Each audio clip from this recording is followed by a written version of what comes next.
The Exurban move usually begins with a very convincing spreadsheet. More house, newer finishes, lower price than the inner suburb, a yard big enough to feel like a reset, maybe lower property taxes, maybe a school district that looks acceptable. And if you compare mortgage payment to mortgage payment, the outer ring can look like the adult version of finally catching a break. Then the commute starts. Not just the drive to work, the whole commuting life. The second car that becomes non-negotiable. The fuel bill that stops being background noise. The toll road you said you could avoid until you couldn't. The school run. The specialist appointment. The forgotten grocery trip. The parking fees. The extra tires. Brakes, oil changes, and insurance. The mornings that start earlier and the evenings that arrive more tired.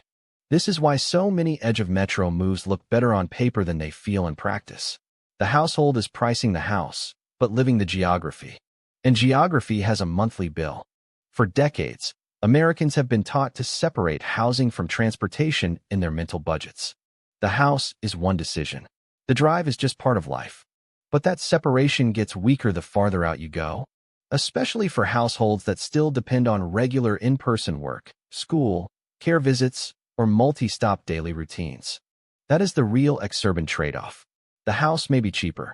The life may not be. This is not an argument against outer ring living. Some people truly do get a better deal there. Remote workers with limited mandatory travel, families centered around one local job base. People who value land enough to consciously pay the transport trade-off, or households leaving much higher-cost metros can still come out ahead. The problem is not the Exurb itself. The problem is buying it with the wrong assumptions. The most common bad assumption is that the commute is only the commute. In reality, distance leaks into everything. It changes how often you go somewhere, how long small errands take, how often you combine trips, how much flexibility a one-car household has, how realistic after-work social life feels, and how manageable the schedule stays when something goes wrong. That last part matters more than people expect.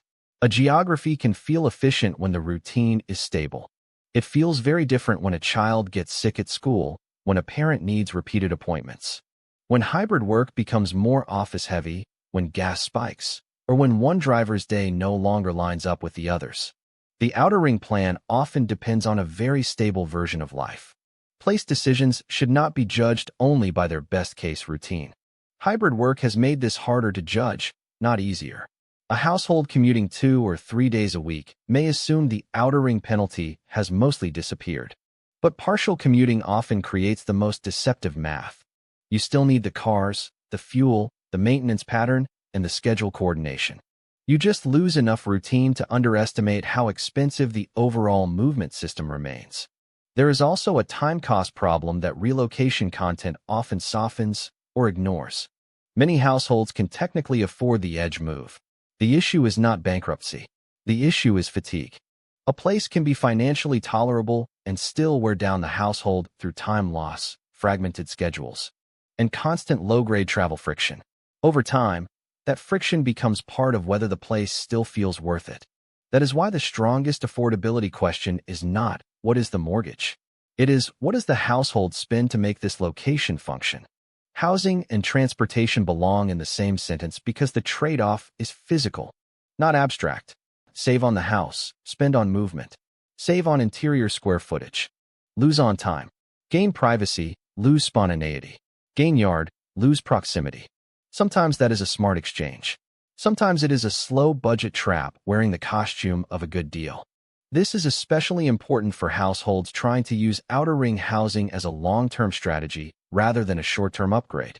A move that works at 35 because energy is high and routines are simpler may feel different at 45 with heavier caregiving, more school complexity, or less tolerance for constant travel. Geography ages with the household. A better way to evaluate the move is to build the real service map around it. Where are the jobs? Where are the schools?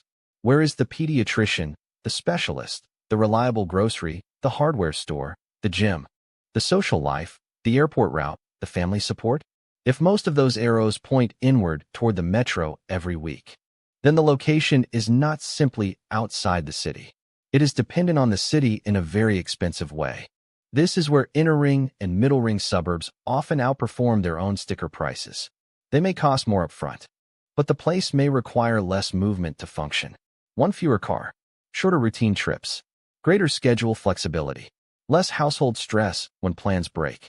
Again, not always. Some inner suburbs are overpriced in ways that never pay you back.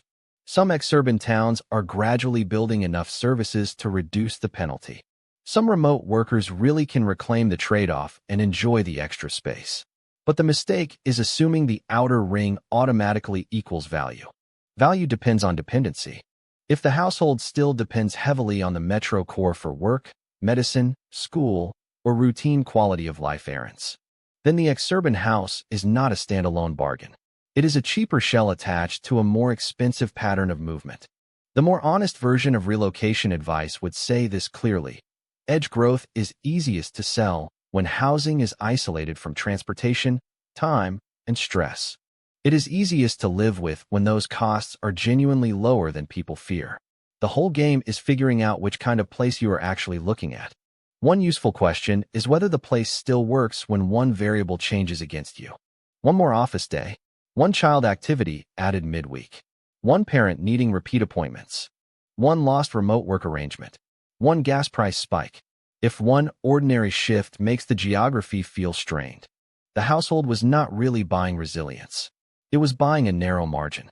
Before making that move, run the COM test. Count weekly trips, not just the commute. Count cars, not just drivers. Count the months when weather, school, and schedule friction get worse. Count how often the place assumes that everything important is still somewhere else. Because once that is true, the cheaper house may not be the cheaper life. It may just be the farther